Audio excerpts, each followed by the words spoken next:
For 7 years, I presented the news on television. And every Thursday, I was there in front of my camera, and I heard the director in my ear saying, "Attention studio for live, 5, 4, 3." And every Thursday, I felt my heart racing. Every week, 7 years. Now, I tell you this because there is this huge misunderstanding that experienced speakers, they are not nervous. When you see that speaker on stage and you say like, well, they do it in a natural way. No, they don't. They are nervous. But the difference for me between an experienced and an inexperienced speaker is that experienced people know how to handle the nerves. And I want to give you this insight because it really helped me a lot to deal with my nerves. Because it all begins with the brain. That's why my explanation begins, because you have to look at your brain as having these different antennas, and your brain really wants to protect yourself, and it takes that job very seriously. So as soon as the antennas perceive a kind of danger, a button is pushed. It's a button somewhere here in your head, in your brain, and it's called the amygdala. It has the shape of an almond, the color of an almond. It is small as an almond, but it's a very important button, because as soon as the button is pushed, that's what we call the fight or flight reaction. You have all these sensations in your body, typically the things that you experience when you are nervous, like a dry mouth, legs shaking, your heart really beating very fast, your respiration is going faster. And this is something that actually is there to protect yourself, because as it is a fight or flight reaction, imagine that there is this car nearly racing into you when you cross a road. The fact that you have this heartbeat that is fast, it actually prepares you to react and to run, actually. Now, the thing is, when you stand in front of an audience, you cannot run.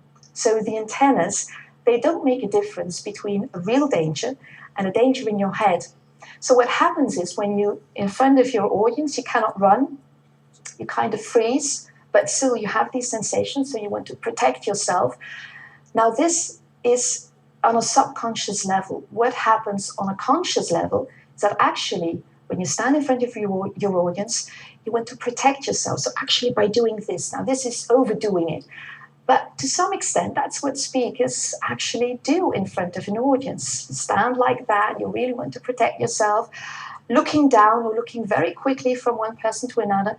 Now, what does an experienced speaker do? Exactly the opposite.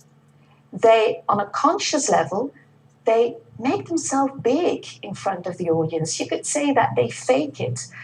Making yourself big, what I mean with that is having that posture in front of your audience that gives you a kind of a positive attitude. Now, to know what that is, just watch television. You can really learn a lot from it. And I advise you to look especially at people, for example, presenting the news, but people standing, because that's the most difficult thing to do, how to stand in front of that audience, what to do with your arms, what to do with your legs.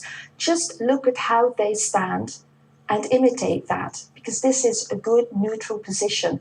Same thing for the way you look. A tip that I have there is that you actually look at your audience as though you pour them a glass of wine, because this will help you to stay with one person. You look at one individual at a time.